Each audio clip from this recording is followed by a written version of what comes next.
Filmmakers, it's time to use Soldo. Soldo is a payment solution that replaces petty cash given to employees and production assistants when in prep, on set, or in post-production. Soldo is a multi-user expense account that helps you control business spending. You can give Soldo cards to some or every employee, to entire teams or even contractors instantly. Transfer funds to all card holders. And you can use Soldo for free for 3 months with the code FilmmakersPod. Soldo.com. Listen for more info in today's episode of the Filmmakers Podcast. The Pod Fix Network.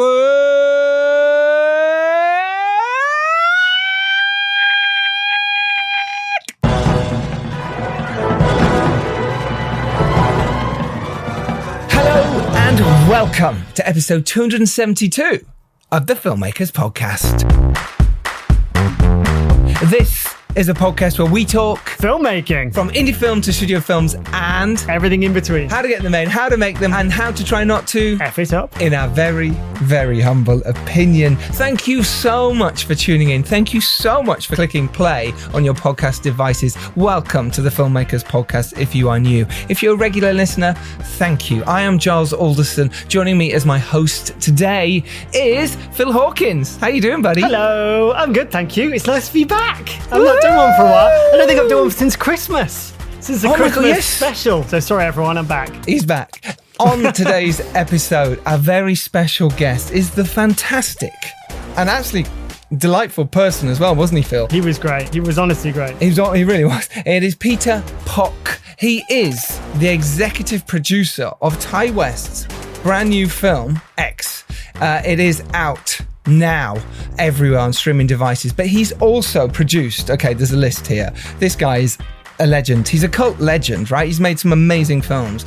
The Roost, Triggerman, I Can See You, I Sell the Dead, Bitter Feast, Hypothermia, Beneath, Stakeland 1 and 2, The House of the Devil, The Innkeepers, The Sacrament, Valley of Violence, Most Beautiful Island, Dead Wax, 1BR, and obviously X. He was just so cool and actually just wonderfully happy to talk. I mean, he hosted it himself. Yeah, he pretty much hosted it himself. Me and Phil were kind of like there to go, right, we'll help him along. And he didn't need us. Yeah, we just were enjoying him talking to us now. We got in the way occasionally trying to ask questions. Obviously, if you're a horror aficionado, like, it's great and have a bit of a horror legend talking about, you know, stuff. But also, if not, like, so much great advice to producers and that side of production. And he's so passionate talking about it. It was really refreshing and lovely to have someone so excitable and so personal talking about budgeting and deliverables. You know, it was great. What will our audience learn, Phil? He'll talk about how he met Ty West and also how he's developed these lifelong collaborators. Like, you know, he's really kept people together as a team and grown together from all the way from film school to this day. What film got him into horror, even though he wasn't a big horror fan before that, which is interesting, and how he's learned from mentors along the way. He also talks about what is a producer? What do they do? It's the question we get often asked. What do you do? He describes that. He tells you why film festivals are great for indie filmmakers and getting named casts for an indie film. How he does it. Yes, and he also goes into the difference between a producer and an exec producer, working with directors, that was really interesting, and shooting movies back to back, handling slates, and how to deal with filmmakers like across the board, especially in COVID times, remote working and post. Like, it's bumper episode, man. It's bumper. He talks about his cult films, how it feels now for him to be a filmmaker, how he raised finance back then and how he does it now, why you should have lots of ideas. Honestly, this is great for indie filmmakers. This is great for filmmakers in general. I'm so pleased he asked to come on, and I was like, well, yeah. And it was great to get Phil on because Phil has just wrapped his feature film, A Prancer Tale. It's a Christmas movie, as you can probably guess. We did touch on it at the Christmas special quiz episode. Phil was about to go off and shoot that. You are now back. Give us a quick insight because me and Phil have just recorded a very special episode that's probably going to go out soon. That will be part of our Patreon episodes, but we might put it out as a special for you so you can get a taster.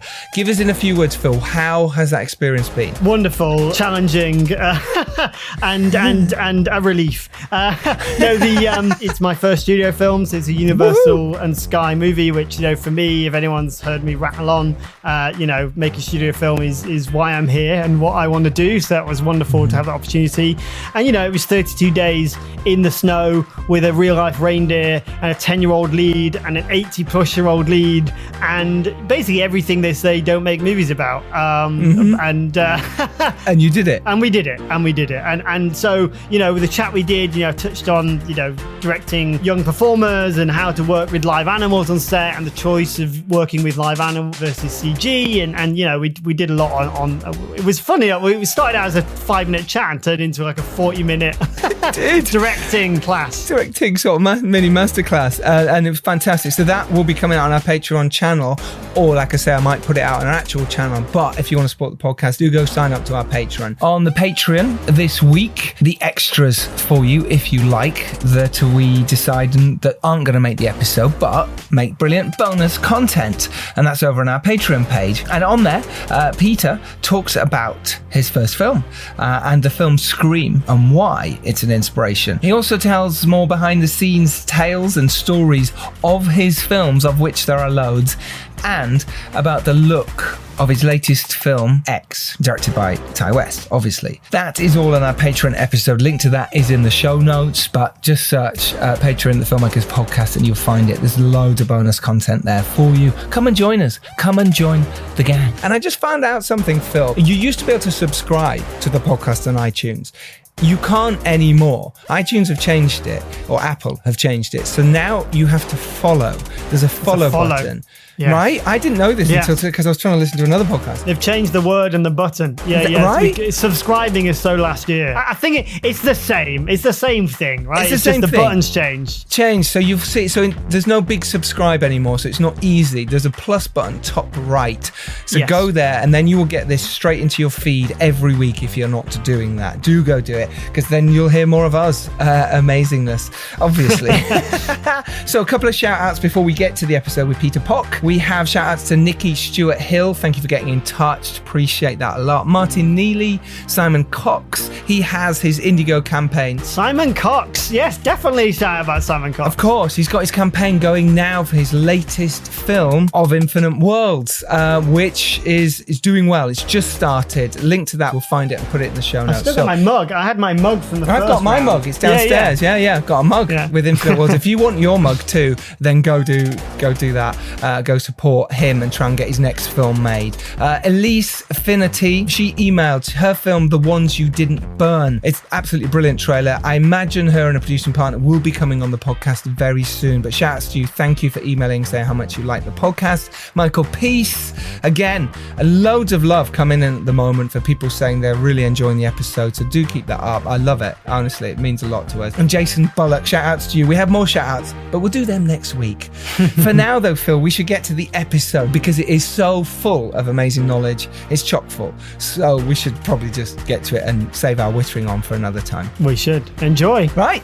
Yeah, as Phil says, sit back, relax, and basically go make your film after this. Go be inspired and go make your film. Make it happen. Do it. I say it every week, but do it. Next week, we've got an amazing guest for you, but I'm going to keep that as a surprise. So sit back, relax, and enjoy this week's episode with the fantastic Peter Phok. Hey guys. Hey Peter. Peter, how are you, buddy? I'm good. How you guys doing? Pretty good. Good, thanks. Yeah. Did you have a love for film when you were a kid? Was that is that where you got this passion from to carry on making films? How ridiculously hard it is. Yeah, absolutely. I distinctly recall, I think in high school when I really developed a love for movies, just like, I think what we do as teenagers, and that's just the way we congregated in multiplexes, and, you'd watch a movie and you just come out and just couldn't stop raving about it. And I think, it was when Scream had come out, and I really was just like blown away. And I didn't really necessarily have like I think before that, such a, an admiration for horror, but it just opened my eyes into that world and was just like, I want to make movies. It's just, whether it's escapism, the fantasy of it all. I just loved it. And I wanted to learn, everything I could about it. And I'm a young kid, a little bit shy in Long Island, and told my parents this is what I wanted to do. And so they were just like, what? Totally didn't understand me.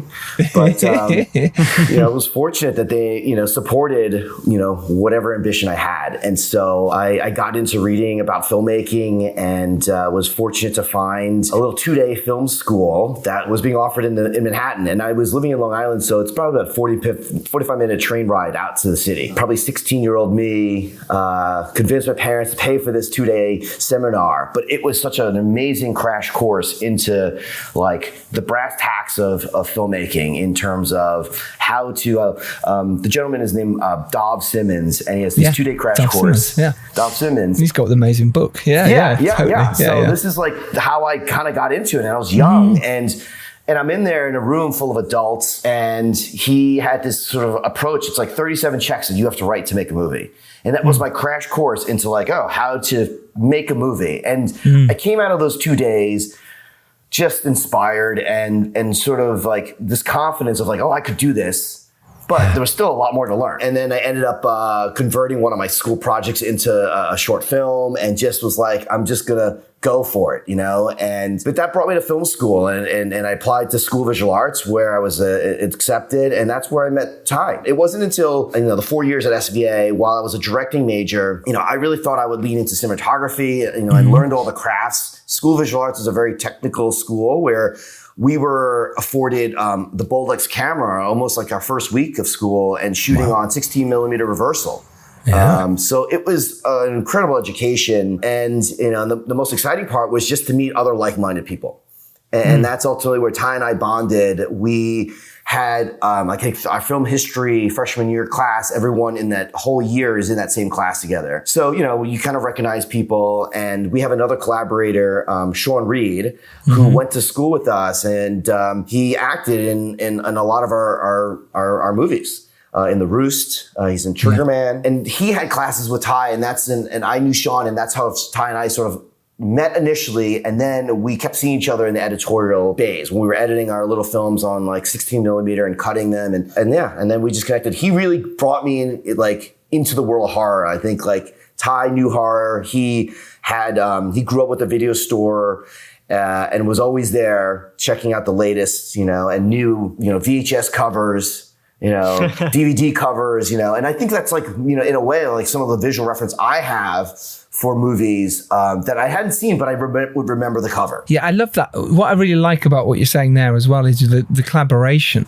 It's kind of like finding your tribe and then going, well, let's stick together. I was going to say the exact same words, Giles. Unbelievable. It's finding the tribe, because, or maybe it's been brainwashed by listening to this podcast. Maybe. But I know, but people you get contact, people email all the time, say like, how do I get into this? How do I get into that? How can I work with you? How can I, and it's like, well, you find your tribe and you kind of grow together, and everyone like learns the lessons as it goes forwards, and you're a great testament to that with you and Ty and other collaborators going forward, and like now into films like X and working with A24 and all this kind of stuff. Like it's a journey, it just doesn't happen overnight by sending an email. So it's really, I think it's really important for people to kind of hear that, to look to the side and grow with people. I think that's important. Yeah, 100%. Yeah, I mean it's it's just finding that community wherever, and that's something else that like, so while we were at SVA, Ty had an opportunity to meet with Larry Fessenden and ended up interning with Larry.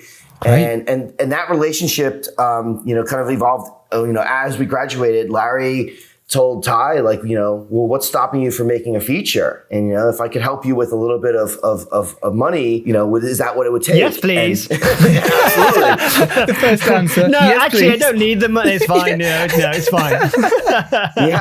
So Larry, through his company Glass Eye Pix, was really, down to help.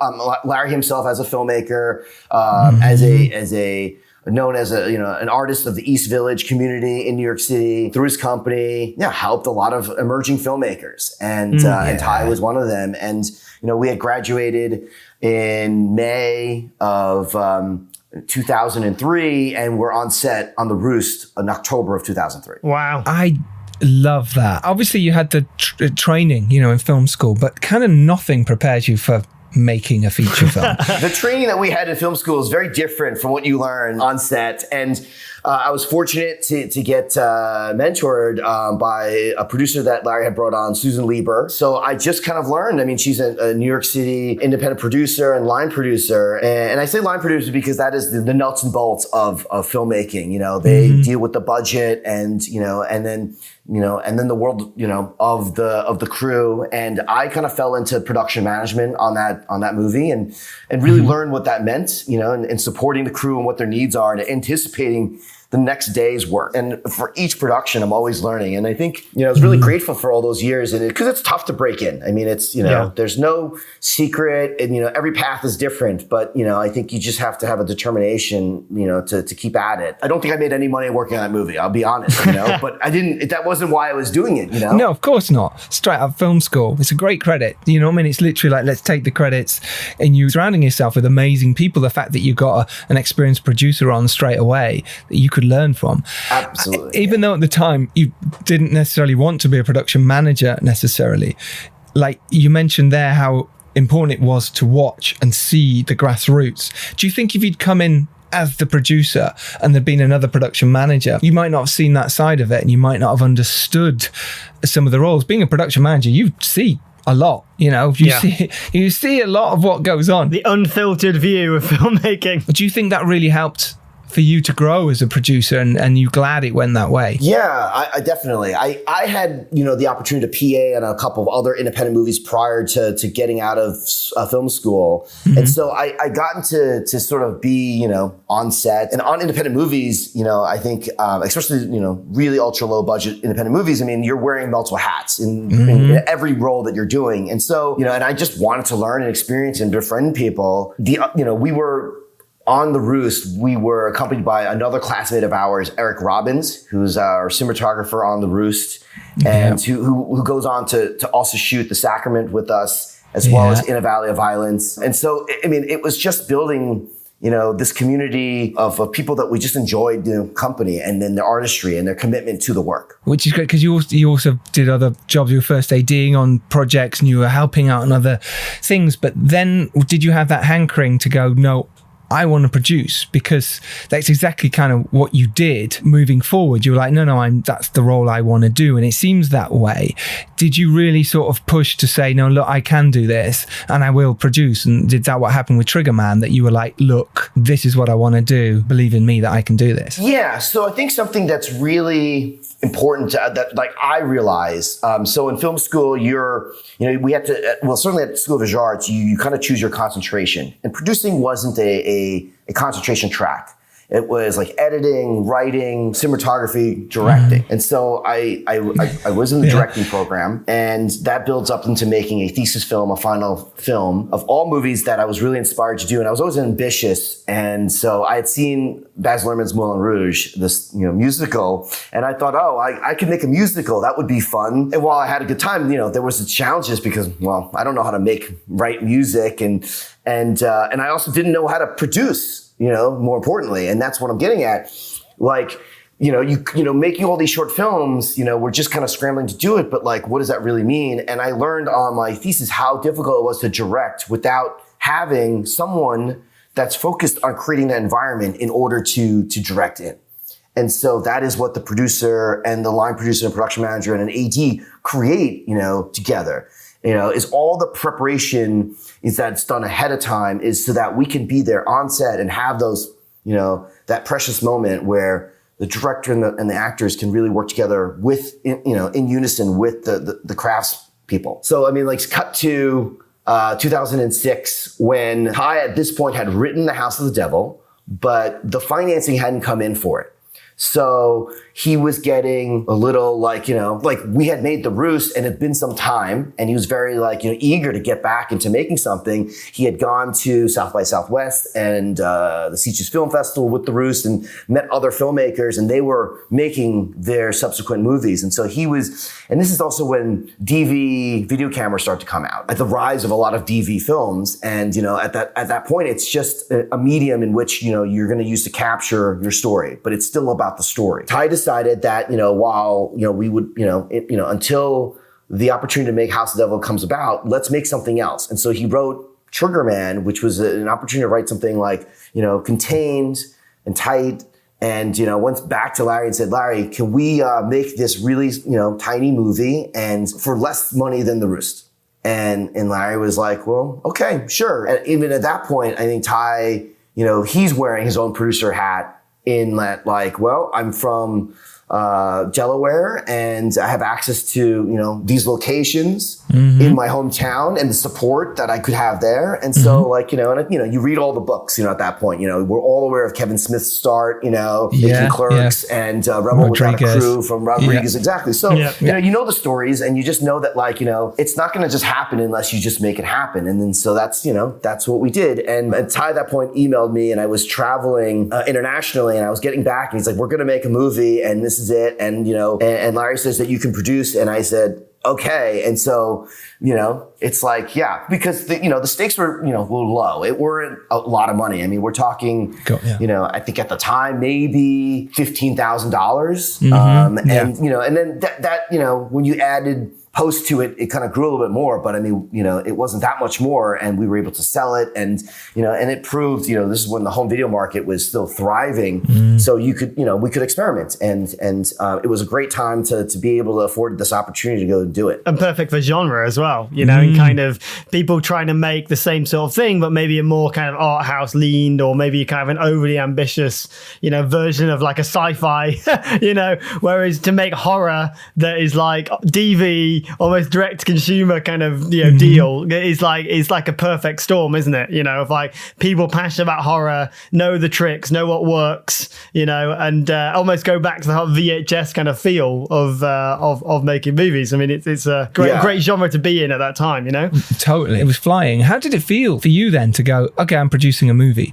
Did you feel like it was just kind of, I mean, there's a lot to do, as you know, but was it kind of, did you thrive in there? Did you learn from mistakes? Did you, looking back now, talk us through it? I'm still learning from mistakes to this day. For sure, right? So, we all do, right? And I think, and I'm always eager to learn about new approaches. And, but yeah, I mean, at the time, what did that mean, producing, I mean, what it means is like, you're responsible from taking the project from the beginning to the end. And then the end is like, not just, finishing the editorial, but like through delivery, which is, when you sell the movie to a distributor, and then you create all the elements that they need so that they can put the movie out into the world. And, production was barely, I think, like 10 days or something like that. And I had developed a skill set of, taking the script, breaking it down, making a shooting schedule, building a budget. I was, all that stuff I learned, with computers, I was savvy, and I had a business, knack, if you will. Yeah, I was very proud to, like, I'll say The Triggerman was the first movie I outright produced, saw through it. But, we were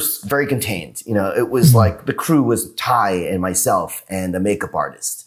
And 3 actors, so, I'm helping Ty during the day, with the camera, and I'm booming. And, making, and I'm running, transpo, and like, Ty's mom was helping us with like lunches and like, exactly. So it's like that, but it's like, we're all young and friends, and, he casted, Sean Reed and a couple other, friends of his, and, in the roles, Ray Sullivan and Reggie Cunningham. And, it didn't feel like, a big movie by any means, because it wasn't. But I did have to do the adult thing, which was, Triggerman is not complete without rifles. Everyone, they're going on this hunting trip. And so I had to figure out how to, go rent some rifles. How are we doing this? How did you sell the film then? Because it seems like, you did take to it like a duck to water in a way. You were like, okay, I'm going to stand up. I'm the one, trying to lead the ship in some way, even though it's a small crew. You've still got to, like, say, go through that whole edit process and then get the movie out into the world. How did you find that process as a first timer?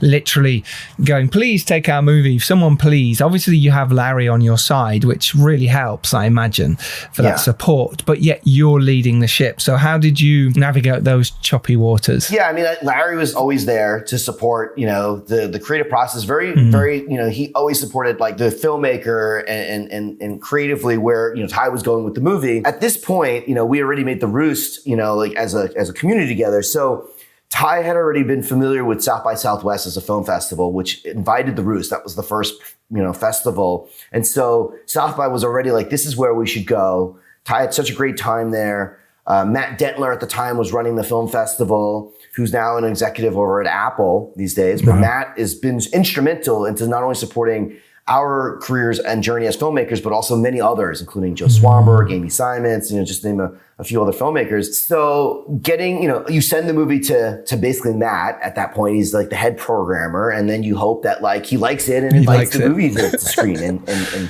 that's essentially what came about. I mean, at this point, I think while my forte was, I think, in production at this point and post, sales and distribution is still something I'm, learning and still learning. I mean, it's always, because the market is always changing. But, our approach was get the movie into a film festival, screen and get, good positive reviews. And then, and hopefully that will then elicit, interest in sales. And so, you talk to basically, the salespeople that we had worked with previously, and between getting into South by, playing well there, and then we had the LA Film Festival at the time, was our second stop.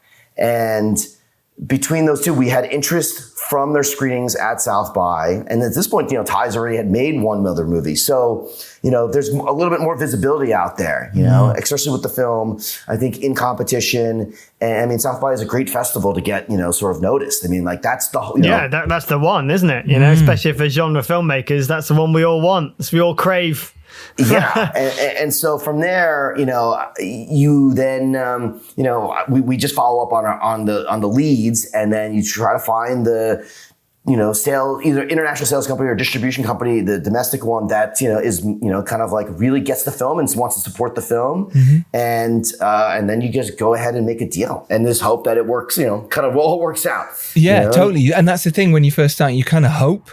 And you feel scared to go into a deal, in the distribution or the sales side, because you're worried that you're going to get the rug pulled from under you, or, they're going to rip you off or whatever, because you hear all these stories all the time. How did you navigate that? How did you, guess at the start? Obviously you read all the books and people had said what to do and you had advice, but still it's frightening when there's that contract in your inbox and you've got to read it and go through it and know what you're talking about. I mean, at some point, you start to have to you basically are looking, you're doing your research into who's the company that you're working with, and you're talking to the other filmmakers that they work with, and you're getting all that sort of referential information, references. That's it. You trust your gut that like this is the right partnership. But I also I don't think it's helpful to get hung up on it either. We approached it like, let's get the film made and out there in an effort to get the next one. So, at that point, when Triggerman was getting out and, we were trying to do our deal, I recall Ty was already shooting on Cabin Fever 2. Right. So he's focused on an opportunity that, was forwarded to him from Eli. And I was already moving into making, right after Triggerman, I think it wasn't long where Larry had then greenlit Graham Resnick, which is like, who's, Graham Resnick's film, I Can See You. And Graham and Ty grew up together. So we literally... Wow. What happened in this place for all these amazing horror filmmakers? Like, what happened? Was in the water? The zombie water. Yeah, definitely. It's always you said you didn't even went into horror until you met these people. Like, what was feeding you, Peter? So, I mean, and Graham was going to school at NYU, so he's also in the city. So, I'm already meeting him. And it's funny because that's like, I remember meeting Graham early on. It was very intimidated. He had like a full grown beard already. And I was just like, who's this older gent? And and it was just the way that Graham carried himself as, with the cowboy bolo tie and, and a hat. And, but yeah, Graham's, incredible filmmaker in his own right, which is why I think he's such a good sound designer, because he's always thinking as a filmmaker in the storytelling of it all. But yeah, I mean, Graham and Ty went to high school together and then ended up, kind of going different routes to college, but still kind of working together. And Graham would always kind of help Ty with his sound design. And so even the early shorts, I mean, Ty always had incredible sound design. And I was like, what's your secret weapon? And it was Graham. And all these years, Graham has continued to support Ty on these movies together as Graham's, has been going down his own path. And he was, incredibly influenced by David Lynch, hitched Larry on this movie, I Can See You. I recall reading the script and not really sure I understood what was going on, but it was just an opportunity. So you just say yes and you go do it. Right. And, yep, you know, and it's just like, we're going back to Wilmington, Delaware, where we shot Triggerman, to the same park. Right. Okay. Same park, same policeman going, oh, you again. Yeah. So, you know, it was like a really interesting time, 2006 for me to do that. And then when I got back from doing Graham's movie, and Graham's getting into editorial, now checking in on Ty, I get another script, and it's, you know, from this Irishman, Glenn McQuaid, that Larry also is like, had worked with him on last winter, the VFX supervisor. And Larry says, yeah, I want to make this movie. It's this period grave robbing movie. And, you know, what do you think, you know? And I was like, well, I don't know how we're going to make, I'm like, yes, love the characters, but I don't know how we're going to do this on, you know, this little of a budget, but you know, let's figure it out. And that's what we started to do. And that was I Sell the Dead, right? That's right. I Sell the Dead. Yeah. Like I say, with these, again, it's micro budgets at the time, but yet for you, like you say, just jump in and learn so much from these. And it must have been so much fun as well as the difficulties that come with making a film. Yeah. But also for you, as a, you know, that someone like Larry is trusting you to go, yeah, here you go, here's go produce this. Oh, here's another one, go produce this. How did that feel for you at the time? Because this is your dream, and suddenly now it's happening. Someone's actually going, yeah, here's another job, and we'll fund that film. Go. Oh, I mean, incredibly surreal. Like, you know, you don't, you know, you just can't believe it. And, you know, when Larry sent me to Delaware initially on Triggerman, it was like, here's like 15 checks that I've already signed, you know. 15. You know, it was just like, you know, you know, because we're just, you know, paying right out of the company, like Glasseye Picks checks. And it was like, okay, I think I had a, you know, a very trustworthy nature about myself. And so, you do. You know, I think with I Sell the Dead, I mean, I think at this point, like, you know, yes, we're still in the world of micro budget. At least we approached it initially that way. But I wanted to, you know, I had my own ambitions, and they were growing. And so I had met with Glenn, and I said, Glenn, you know, we're casting this movie. Like, who do you have in mind? And he's describing Arthur Blake to me. And, you know, and I'm thinking like, okay, like, you know, we're somewhere in the British Isles. It's, you know, it's this late, like 17th century, you know, like, you know, and Larry's playing Willie Grimes. He's in it, isn't he? Yeah. Mm-hmm. He had already played him in a short that Glenn made previously called Resurrection Apprentice. And with this young actor, Daniel Manchi, in it. And so I see the short, and the short actually ends up in the movie, and it was shot on film. So we were able to scan it and then put it in, and it added a little bit more texture to the movie because we brought Daniel Manchi back, who plays young Arthur as the young apprentice. And then, you know, I get this idea because I'm watching, you know, I'm always watching a lot of movies and even TV, like series. And Lost was huge at the time. Dominic Monaghan's on the show, and we all know him because, you know, we'd seen him in Lord of the Rings, and, you know, if I'm not of course I'm a Peter Jackson fan, but Ty is a huge Peter Jackson fan from that taste. And all those nights spent in Wilmington, Delaware at his parents' house, you know, in the basement, sleeping, you know, we're watching the extended cut. I mean, it's like, you know, so it's not lost on us who Dominic Monaghan is. And I said, Glenn, well, what about this guy, you know?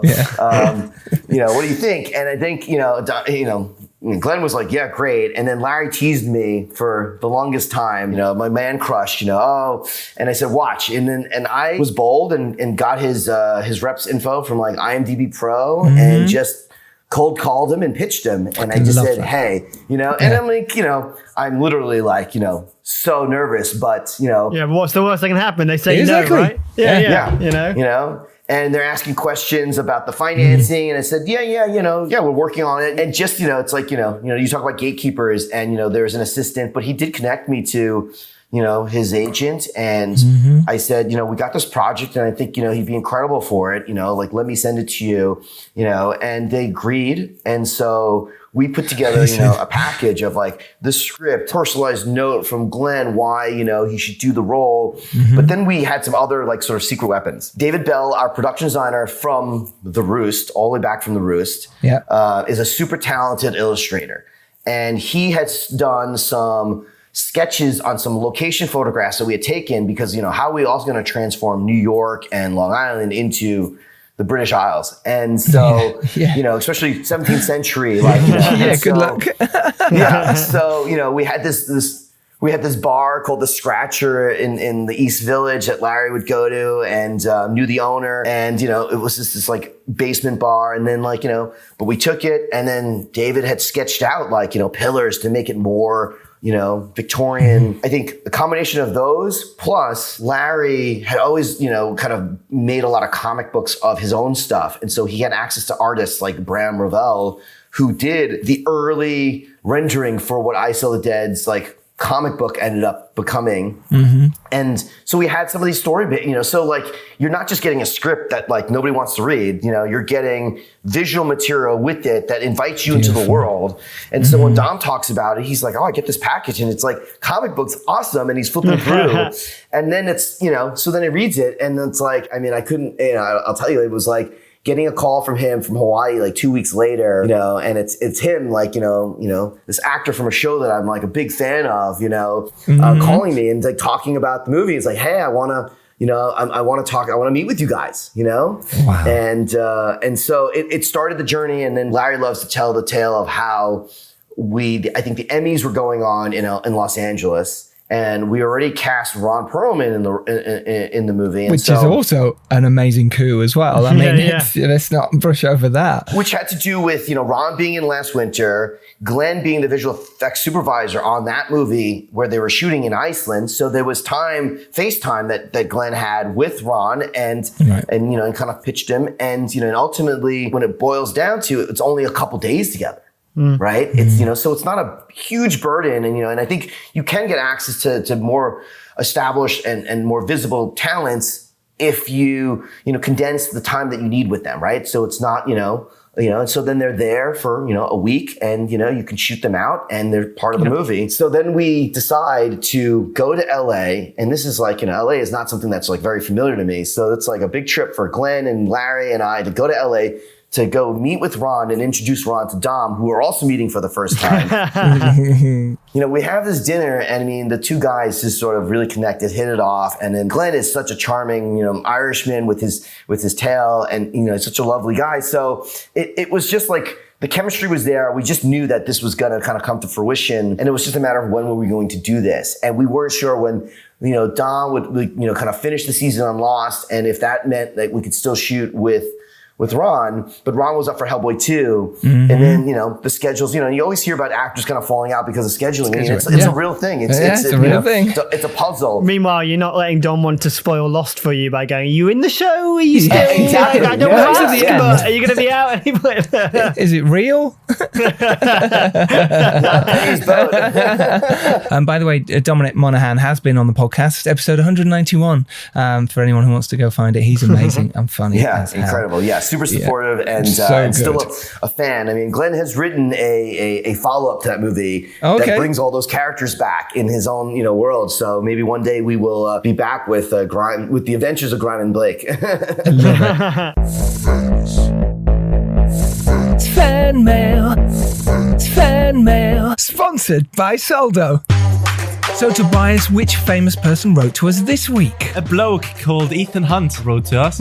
You may know him from the Mission Impossible series. Oh yeah, must have been really difficult to get hold of him. Yeah, he's always on a time limit, that guy. So he wrote to us as he wants to make a remake of Face Off. He'd be good in that role. Which one? Either. Do you know what? He's just hunting for an opportunity, I reckon. As we at the Filmmakers Squad are at the forefront of indie filmmaking, he has asked us for help. Can we help? Of course we can, because we use Soldo. What's Soldo? Oh, I'm so glad you asked, Toby. Soldo has been expanding into the film industry, and it's going to be an absolute game changer for filmmakers and how film budgeting and production flow is managed. Basically, it's a payment solution that replaces petty cash given to employees or production assistants. Get 3 months for free by using the code FilmmakersPod. This message will self-destruct in 5 seconds. Oh, we should probably get back to him. Oh, don't worry, Ethan. We won't leave you hanging. Now, we could obviously look, there's so much of your career because the next stage you went to, you know, The House of the Devil, the one that you were talking about with Ty, the one that you wanted to make. Now, obviously, after Cabin Fever 2, it might have been a lot easier for him.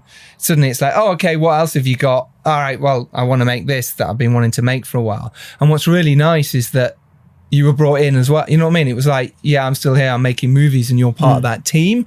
Because a lot of the time, when people suddenly make it, they go off and exec producers or whatever say, oh, well, use this producer, use my friend.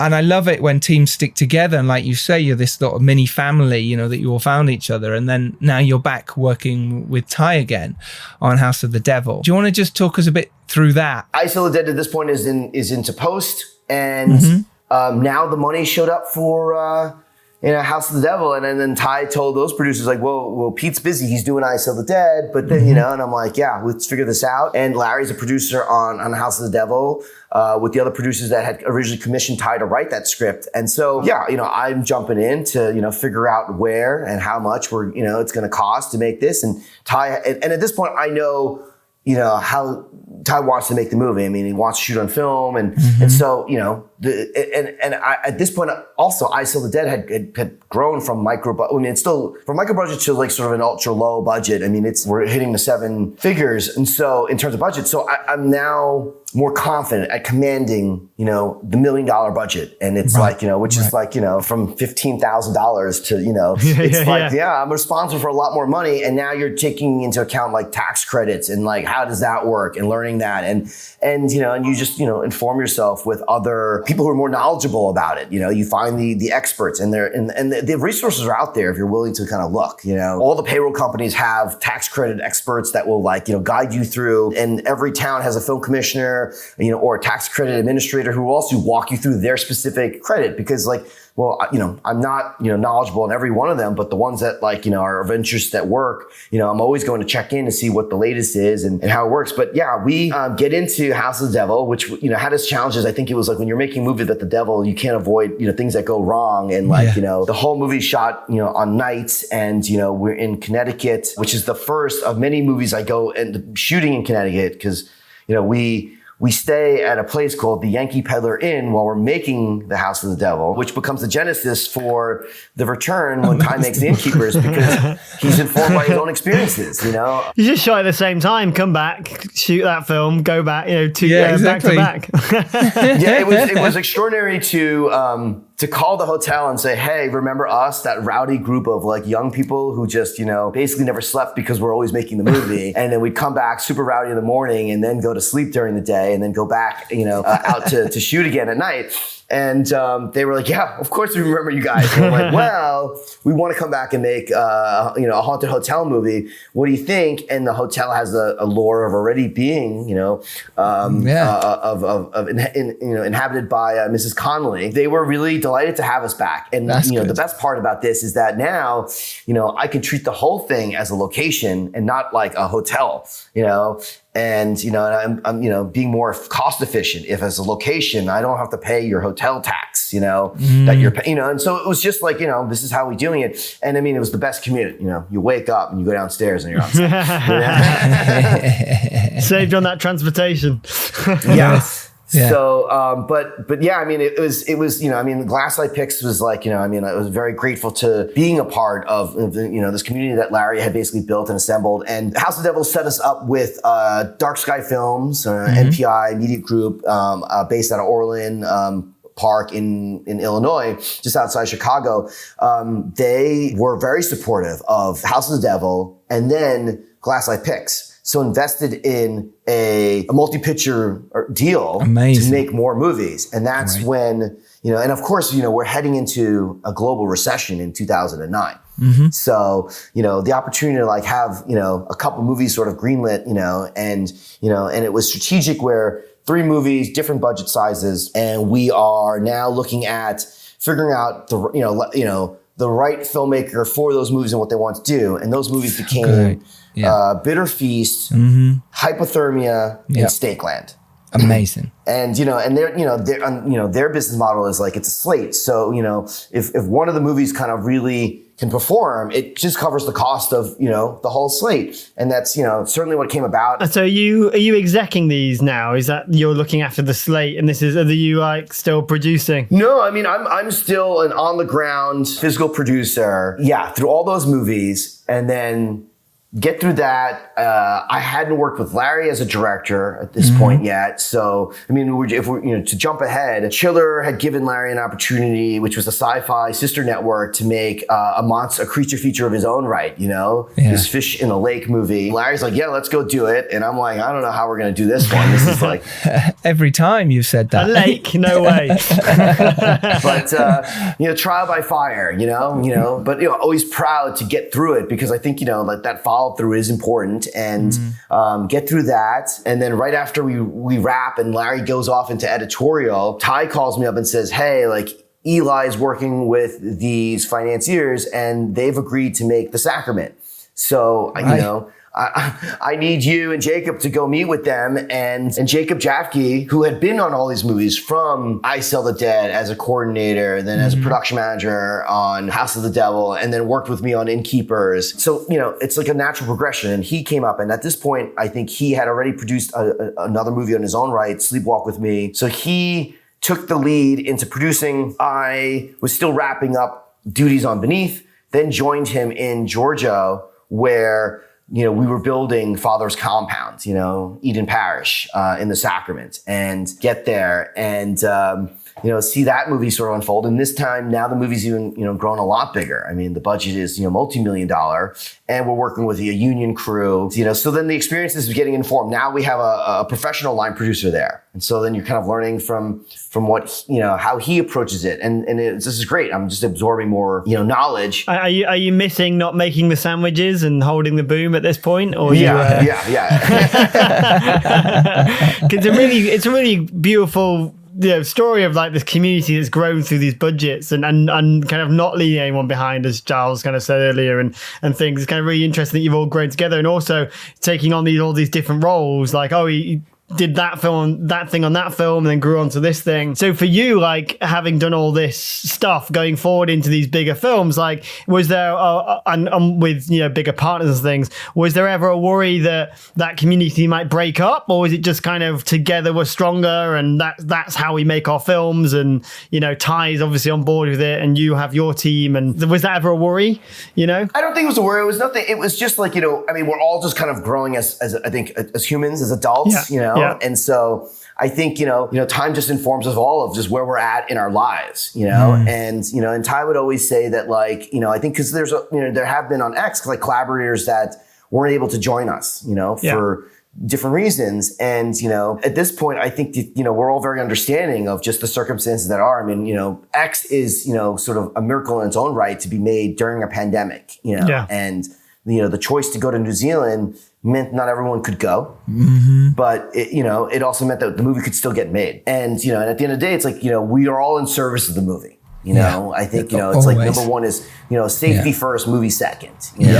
What do you think it is that you do as a producer that you've learned along the way that could actually help some of our listeners? Well, I think it is about listening to the filmmaker's needs and being a good advocate for those needs. You're wearing a lot of different hats as a producer. Every filmmaker is always going to be a little different in how much they need to know of the world that's going on with making the movie. Some filmmakers really want to know everything. Like Ty is one of those filmmakers who's like, I understand filmmaking, so don't, withhold information, But then other filmmakers are like, no, I don't need to worry about that. You got it, Yeah. And it's building that, rapport very early on in the collaboration, and continue on it. I think it's all about communication and just being honest with what the needs are. And my approach with I think the way I budget is like, okay, well, what's important to you in the elements in the script that, that commands, let's say, more resources. And I said, okay, if that's important,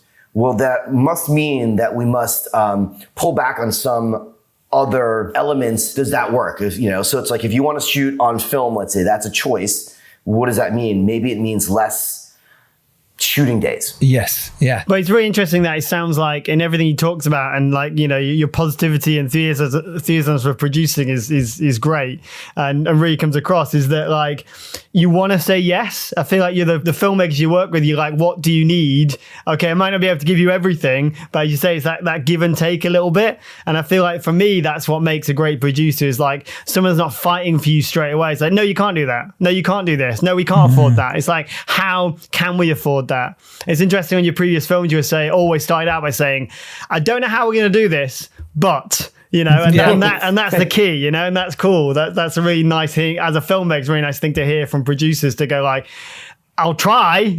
Yeah, we all know that we don't have $150 million. And if we did, you still probably want more. But so it's really nice. And I guess that's what makes these relationships grow, is that you're so supportive of that. Do you agree? I'm not just putting words in your mouth. I think so.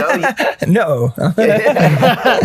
Definitely. Yeah, I was after some clickbait there, Peter. No, Definitely. You have to be a cheerleader of the whole process. You know what I mean? And I think and you got to like it. Otherwise, you may be there for the wrong reasons. And I think a big part of why I still enjoy this work, as challenging it is the community. It's like, when I'm crewing up, I want to work with other people who I just, simply enjoy their energy, the reasons why they're there, and, this collaboration. I mean, on X, it was a different experience. I wasn't in New Zealand with them on production. I was at home like this on a lot of Zoom calls, working with our assistant editor, Scott Milligan in New Zealand, and David Kasharoff, our editor in Los Angeles. And while I was living in Los Angeles at the same time, we actually never got to meet in person until the mix. I mean, because of the circumstances with COVID, I mean, we were just in this bubble. But, and on the other side of the world, a day and a half ahead of us, they were shooting and footage was coming in, and we came up with this incredible workflow in order for David to get access to footage and sustain the edit while the movie's happening. Really sort of, kind of worked out. It was very exciting for Ty to kind of wrap the movie and then have a cut that was sort of there for him to first look at. I was going to ask, because I mean, I'm going through this right now on a film, but because Ty is the editor as such, so he has you, obviously trusted partner of many, many years, especially someone that's over post and the technical side of things. And, you've cut stuff together, right? You're showing us timelines and Avid and stuff, knows that that's happening. And you've got an assistant editor that's kind of working, maybe putting an assembly together or something. So if there are things missing or are things of pickups and stuff, he's not losing. Because, usually, you'd have the editor and the editor's working and picking up the phone going like, hey, maybe we need this, or it'd be nice to get this, or maybe we missed that. But it's interesting that because he has you and has an assistant editor, he doesn't have to worry about missing out on that kind of layer of filter on the rushes, as it were, as that's kind of how it works on that. I mean, I think you're accurate. So, I mean, at this point, you're obviously in production, you have, the concerns of production to deal with. Right. And all the elements that you can't control, coming at you. And while COVID wasn't the major issue that we were dealing with in New Zealand, weather was. And, we're also trying to, shoot New Zealand for Texas. And so at that point, as long as the footage was being shot, he's trusting that I'm in a position, of making sure that all that is happening, that the footage, is coming through. We did a lot of preliminary prep work to ensure that the color science that we were, that was what Ty was most interested in. And is this digital now? Sorry, was it digital? Yeah, it was unfortunately because of the pandemic. I mean, it would have been and circumstances very difficult. Shooting film was just something that wasn't really possible in this particular. Because while you could shoot the film, we wouldn't be able to develop it in a timely fashion. And he probably won't like me saying this, but it does look like film. It looks like a period movie film. It looks like it was shot on film on dirty Super 16 or something. So that is an well thought out effort. In terms of the cut, I don't recall if Ty was looking at anything while he was in production. I think he was so focused on shooting, but he had worked with David on the Amazon series Them. And David has, we call him Cash, has such a great, kind of vibe, personality, just so easygoing. And you just know that, that he's going to get it done. And he's just a super talented editor. Yeah. And Ty knew the technical challenges going into making X with what the split screens and the continuity of all these different storylines coming together. I mean, there's a lot of technical know-how. And while Ty is, proficient Avid, it also been probably 6 years or something since he had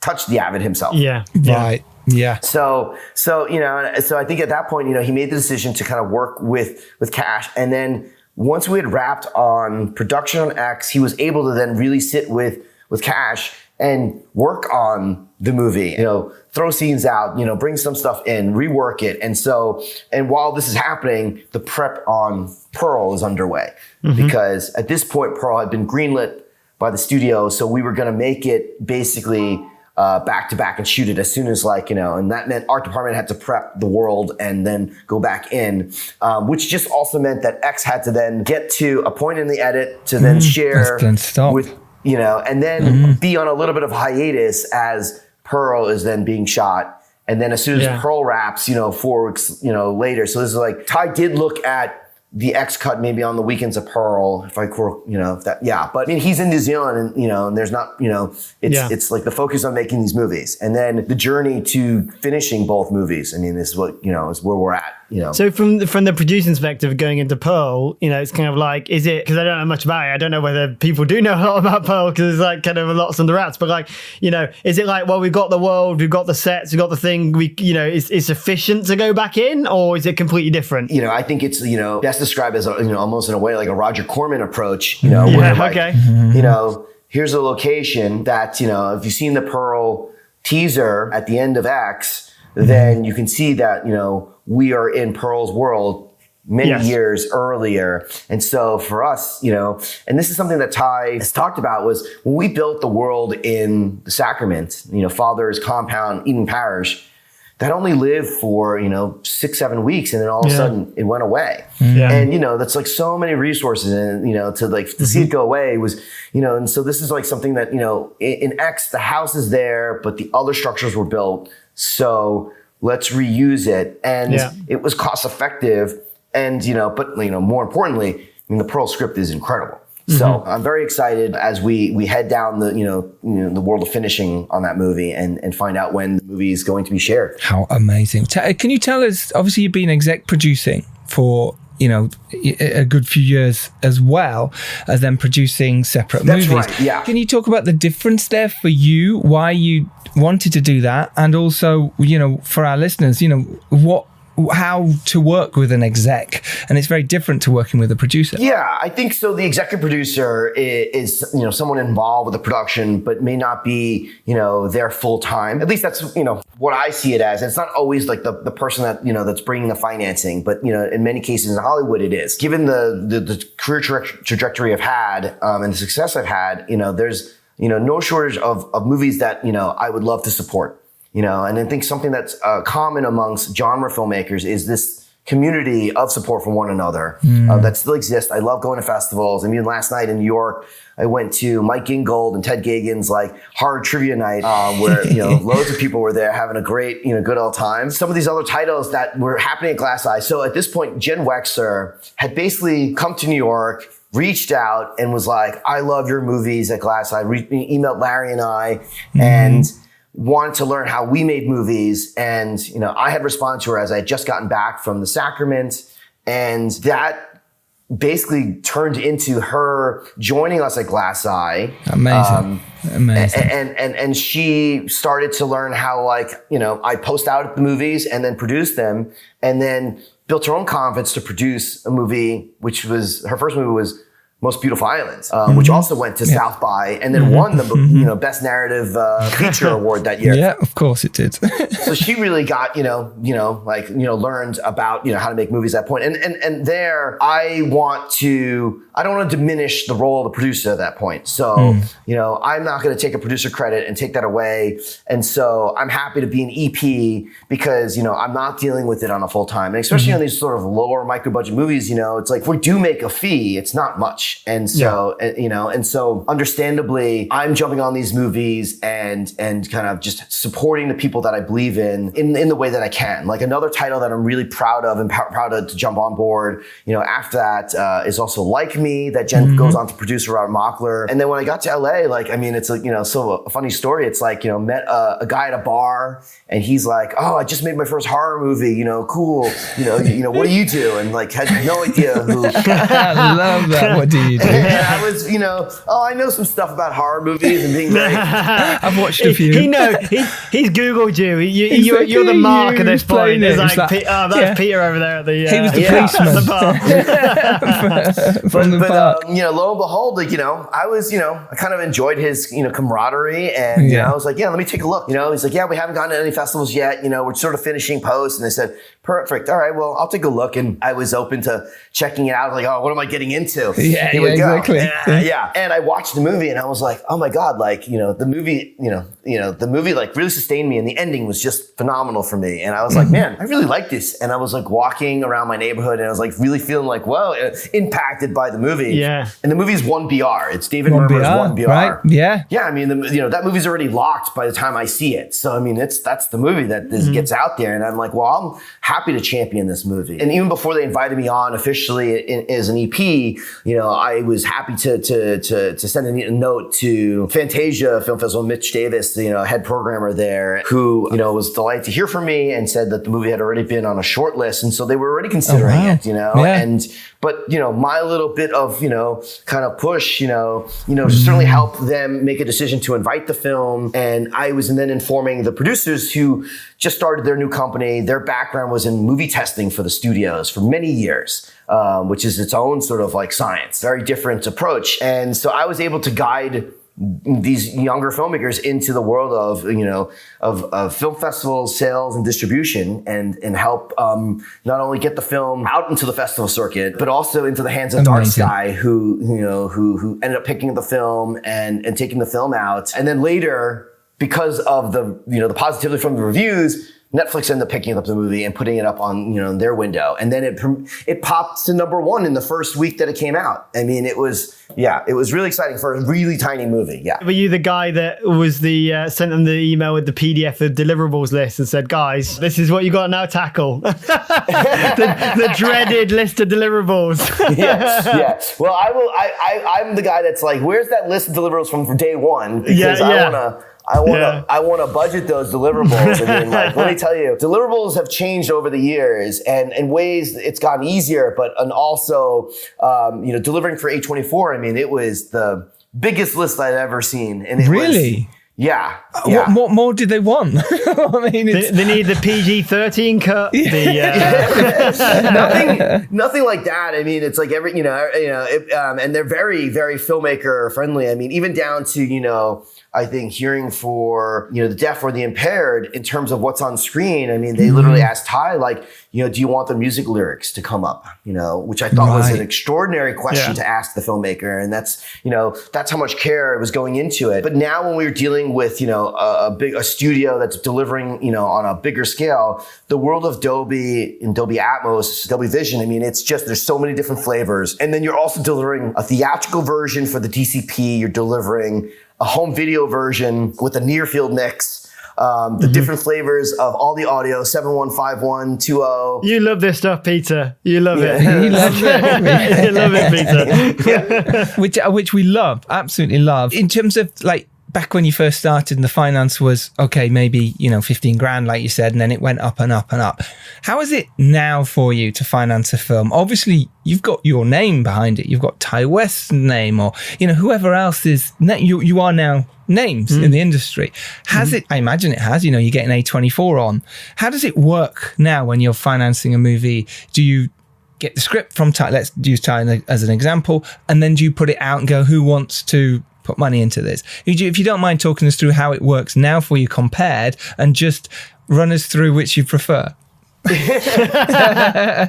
15 grand, obviously. Yeah, I mean, I think the world of film financing, that continues to evolve, and it's different. And Ty, I mean, not to be the best example of, because he is so established. And so for Ty, making X, I mean, he was just like, he wrote it and basically knew A24 and said, like, if they're not going to say yes to this script, then like, I don't, it's too wild and no one's going to make it, Right. Yeah, so that was the approach there. But I would say with other filmmakers, I think, the name gets the opportunity to submit a lot easier, but, it's still challenging in kind of finding the the recipe for it to make fiscal sense for all the parties. It's always about, mitigating the risk and balancing, the story elements with the production value in combination with real fiscal costs in terms of tax incentives, which is something that is where we're all chasing. Where can we go that has a viable tax incentive that also offers us the locations and then the filmmaking, crew base, because, you can't afford to bring everyone everywhere all the time. So you need to lean on to the local filmmaking community. And then you got to think about, well, what other productions are going on there? And and can we talk to some previous productions about the quality and the experience level? Because while I'm from New York and now living in LA and have experience working with those crews, when you're traveling the world, we were really fortunate to get, one of the best crews in the world. I mean, they're working on Avatar 2, and they're on hiatus. And so, these are gifted, craftspeople and technicians, who are there. And it's, so it's an element, of getting everyone still excited about, the work that's ahead. And so when I'm approaching a project, and I still work with a lot of sort of younger filmmakers in their careers, so they're who aren't as well established. And so we're still, having to sort of inform everyone of what it is that we're setting out to do. So I think we're incredibly inclusive of the creative material and the creative agenda. The key grip may not want to read the script, but, here's the script. Was there any, you said A24, is very supportive of Thai and stuff. Was it straight in going, this is going to be a hard R, it's going to be nothing else, in terms of the marketplace and stuff, it used to be that R rated is just death, but true. Even things like Joker, I'd imagine, helped Appetites come out. That's an R-rated commercial movie. So, was there even a thought about making it slightly softer? God forbid. No. God forbid. I don't know how you would. I think the real concern was I think even Ty was Ty's I can't believe we got an R. That was, the bigger concerning, because I think the NC-17 rating is just sort of the death on a movie. That's right? the death, yeah. But even now, people are could I have to give this an R? Maybe it can be this, For the longest time, we used to, we would make our movies without the rating and then, leave it to the distributor to go submit and get it. And then, but nothing has been as wild as X. It's truly, but, I think when I talk about, the experience I had, with A24, they're just so supportive. It's they, once they are on board with the script, it's just about how do we support Ty's vision, but still being responsible. And I think that's why going to Texas and making the movie during the pandemic wasn't going to be, it wasn't cost effective. It would be more expensive with COVID and the cost of COVID provisions. Plus, as Ty, can easily say, it's it's not a very social distant movie. There's a lot of intimacy in it, and you don't want to be shooting this kind of movie and then, in fear of people getting COVID. It just didn't make sense. And so it was a very special situation where, New Zealand was, we were able to get the production in, and, they, I think unlike the rest of the world, were not living in the lockdown states that we were in at the time of production. Once they reopened, COVID did come in, but by the time they had reopened, vaccinations are up, almost I think 90%. So different, sort of response to the pandemic. But I think it's just taking advantage of the circumstances. I think Ty was really clever to take his idea, and during lockdown when when he got into New Zealand, I think it was a minimum 2-week lockdown. You're in luxury jail.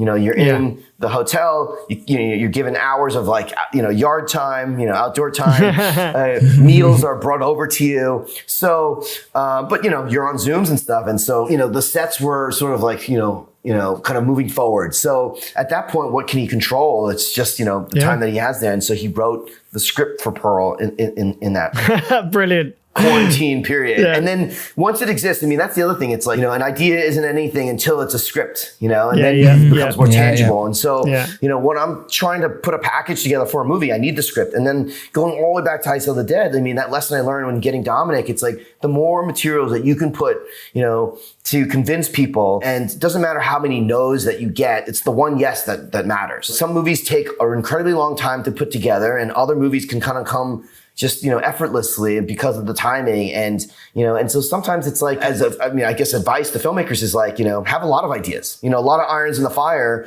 always chase the one that you're most passionate about making, but, pay attention to what's going on in the world. And, and if you haven't, afford yourself the opportunity to attend film festivals and see what seems to be kind of catching on, but I also think that, if you make something unique, you will find an audience for it, because we're all hungry for like, really awesome, unique stories. And, it's like, yeah. So I'm excited that we're now starting to see movies that have been like kind of kept back for a long time because of the pandemic finally starting to come out. Yeah, for sure. So I think we're going to be treated to a lot of really fun stuff. It's great. And now as a producer, you got your own production company and you kind of probably looking at scripts and things in terms of like diversity in Hollywood and the industry and that kind of thing. Is it like, do you now feel that finally now you can have that say about those kind of filmmakers or actors or writers and stuff to kind of get new voices in, like, cause obviously there's been some great successes with, from Marvel, with Shang-Chi down to like Crazy Rich Asians to like, all this stuff. It's just kind of an important thing to talk about the kind of diversity side of it. Like, I appreciate you guys,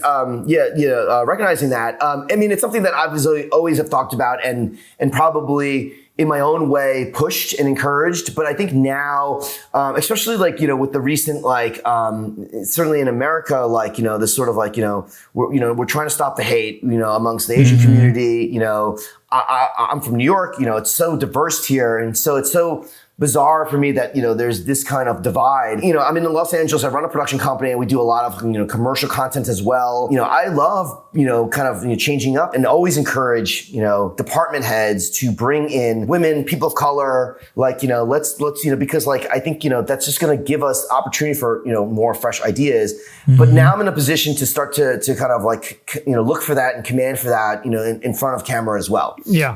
And so some of the projects I'm, beginning to develop, I'm more actively and more vocal about it because, it is time. I think, the shy guy in me from high school, is finally ready to emerge to kind of like speak out. And you're in a position to, you're making genre like commercial, and I mean that in a positive, not, a dirty word of like genre commercial, like great, smart, commercial film that are for mass audience. So it feels like you're in a great position to be able to bring these voices and these, represent people on screen to the masses. Not like you're trying to make this small, quiet drama about something that might only be seen by a few people. It's kind of exciting to see what is that horror film? What is that kind of, sci-fi? What is that kind of side of it? I think that's kind of cool. The young, shy boy in you, looking back now at all these cult films that you have been a huge part of, the list goes on, but some we haven't even talked about, but State Land, we have the Innkeepers,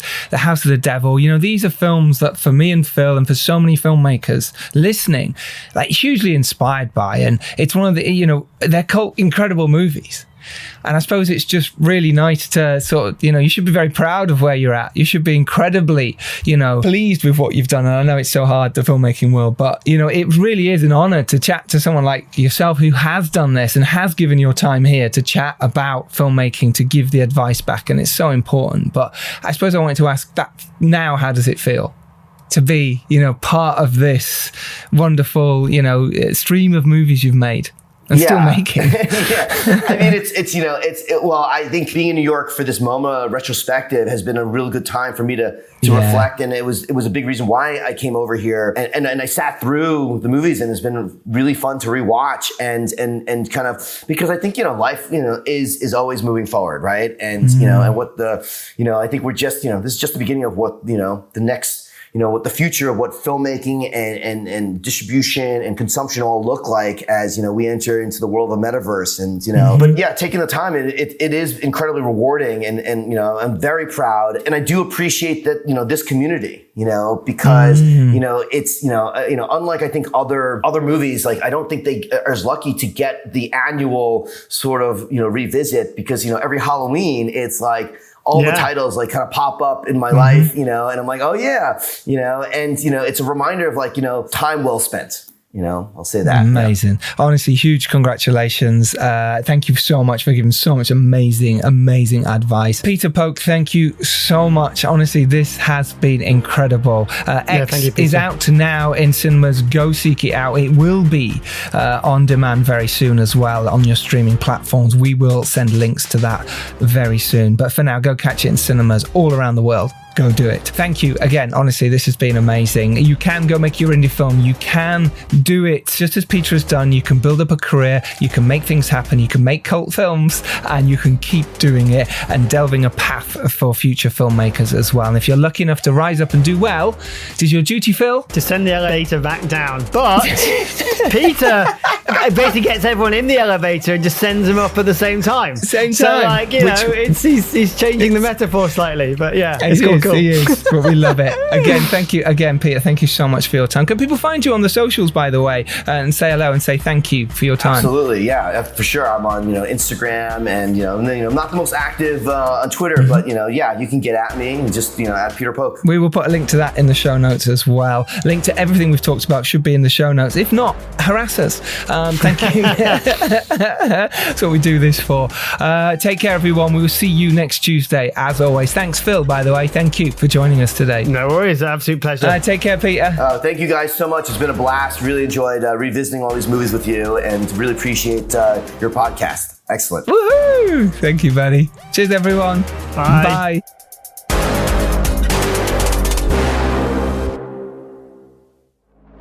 The Filmmakers podcast is kept going by your generous support. To hear some bonus content from today's episode and future content, subscribe to our Patreon.